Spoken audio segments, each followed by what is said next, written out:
രണ്ട് പ്രകടനങ്ങളുടെ ദൃശ്യങ്ങളാണ് പ്രേക്ഷകർ കണ്ടത്. ഒന്ന് കണ്ണൂരിലാണ്. അത് ആഹ്ലാദ പ്രകടനമാണ്. കെ സുധാകരന് സീറ്റ് നൽകാൻ ഹൈക്കമാൻഡ് തീരുമാനിച്ചു എന്ന വാർത്ത പുറത്തു വന്നപ്പോഴുള്ള ആഹ്ലാദ പ്രകടനം. ആഹ്ലാദം ഇപ്പോഴും തുടരുന്നുണ്ട് കോൺഗ്രസ് പ്രവർത്തകർ. പക്ഷേ ആശങ്കയുണ്ട് പലരുടെയും മനസ്സിൽ. സീറ്റില്ല എന്നാണ് അറിയാൻ കഴിയുന്നത്. കോൺഗ്രസ് വീണ്ടും നിലപാട് മാറ്റി എന്നാണ് അറിയുന്നത്. ഹൈക്കമാൻഡിനെ മുട്ടുകുത്തിച്ച് കെ സുധാകരൻ കണ്ണൂരിലേക്ക് വരുന്നു. കണ്ണൂരിൽ കെ സുധാകരന് വമ്പിച്ച സ്വീകരണമൊരുക്കാൻ അണികൾ കാത്തിരിക്കുന്നു. ഇതൊക്കെയായിരുന്നു നേരത്തെ വന്നുകൊണ്ടിരുന്ന വാർത്ത. എന്നാൽ ആ ക്ലൈമാക്സ് പൊളിച്ച് കയ്യിൽ കൊടുത്തിട്ടുണ്ട് ഹൈക്കമാൻഡ് എന്നാണ് അറിയുന്നത്.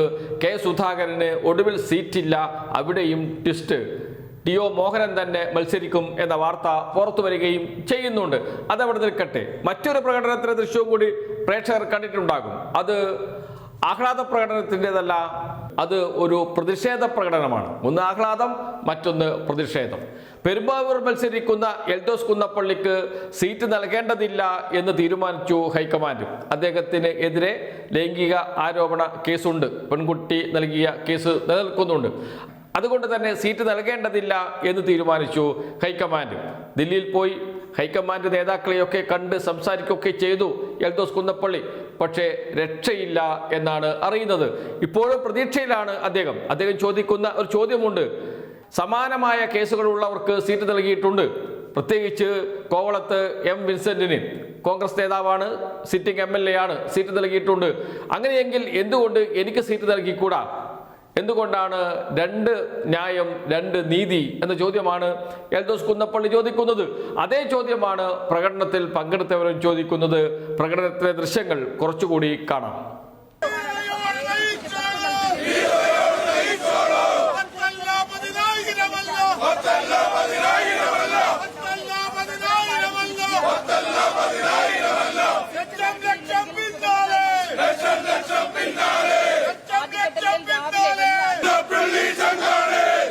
അത് കഴിയുമ്പോഴാണ് മറ്റൊരു വാർത്ത പുറത്തു വന്നത്.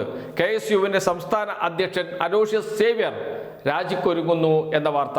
അപ്പോൾ തന്നെ KC വേണുഗോപാൽ വിളിച്ച് സംസാരിച്ചു. അങ്ങനെ രാജി പിൻവലിച്ചു എന്നാണ് അലോഷ്യസ് സേവ്യർ പറഞ്ഞിരിക്കുന്നത്. അലോഷ്യസ് സേവ്യറിന് KSUവിന്റെ സംസ്ഥാന അധ്യക്ഷന് സീറ്റ് നൽകിയില്ല. സാധാരണ അത്തരമൊരു കീഴ്വഴക്കമുണ്ട്.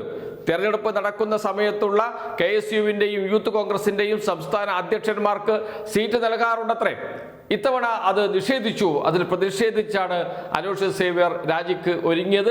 രാജി പിൻവലിച്ചിട്ടുണ്ട്. ഇപ്പോൾ ഒരു സംശയം വേണ്ട, KSUവിന്റെ സംസ്ഥാന അധ്യക്ഷന് സീറ്റ് നൽകേണ്ടതാണ്. കഴിഞ്ഞ കാലങ്ങളിൽ ഏറ്റവും കൂടുതൽ അടികൊണ്ടവരാണ് KSU നേതാക്കളും അലോഷ്യസ് സേവ്യറും ഒക്കെ. അവർക്ക് ഒരു സീറ്റിന് അർഹതയുണ്ട്. ആ പരിഗണന നൽകേണ്ടതായിരുന്നു. പക്ഷേ നൽകിയില്ല. CPM-ൽ നിന്ന് വന്ന, ഇടതുപക്ഷത്തിൽ നിന്ന് വരുന്നവർക്ക് സീറ്റ് നൽകേണ്ടതുണ്ട്. 4, 5, 6 സീറ്റുകളാണ്. അങ്ങനെ മാറ്റിവെക്കേണ്ടി വന്നത് കോൺഗ്രസിന് ചെറിയ പ്രശ്നമല്ല, ചെറിയ കാര്യമല്ല. അതുകൊണ്ട് തന്നെ യൂത്ത് കോൺഗ്രസിന്റെ KSUവിന്റെ സംസ്ഥാന നേതാക്കൾക്ക് സീറ്റ് നൽകാൻ കഴിഞ്ഞില്ല. ആ പരിഭവം ഹൈക്കമാൻഡ് നേരിട്ട് വിളിച്ച് സംസാരിച്ചു. അതോടുകൂടി പിൻവലിച്ചിട്ടുണ്ട് രാജി. എന്നാൽ എല്ലാവരും പിൻവലിക്കാൻ തയ്യാറല്ല. ഇപ്പോഴിതാ പാറശാലയിൽ നിന്ന് പുതിയ വാർത്ത വരുന്നു. A.T. ജോർജ് കോൺഗ്രസിന്റെ നേതാവാണ്, മുൻ MLA ആണ്. അദ്ദേഹം വിമതനായി മത്സരിക്കുന്നു, കോൺഗ്രസിന്റെ വിമതനായി മത്സരിക്കുന്നു എന്ന വാർത്ത വരുന്നുണ്ട്. അമ്പലപ്പുഴയിൽ വിമത സ്ഥാനാർത്ഥിയുണ്ട് എന്ന വാർത്ത വരുന്നു.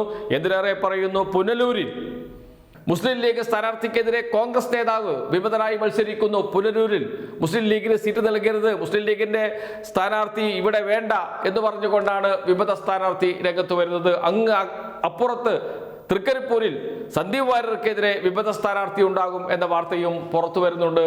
അങ്ങനെ വിമതന്മാർ ഒരു ഭാഗത്ത്, സീറ്റ് കിട്ടാത്തതിൽ ദുഃഖിതരായി നിരാശരായി നിൽക്കുന്നവർ മറുഭാഗത്ത്. ഇതൊക്കെയാണ് ഇപ്പോഴത്തെ കോൺഗ്രസിന്റെ സ്ഥിതി. ടീം UDF, ടീം കോൺഗ്രസ് ഒക്കെ തകർന്ന് തരിപ്പണമായിരിക്കുന്നു. ഇനിയിപ്പോൾ അത്രയൊന്നും ദിവസങ്ങളില്ല, 2 ദിവസം മാത്രമാണുള്ളത് നോമിനേഷൻ കൊടുക്കാൻ. ഇപ്പോഴും കോൺഗ്രസിന്റെ അവസാന പട്ടിക പുറത്തു വന്നിട്ടില്ല എന്നോർക്കണം. വലിയ പ്രതിസന്ധിക്ക് നടുവിലാണ് കോൺഗ്രസ് നിൽക്കുന്നത്.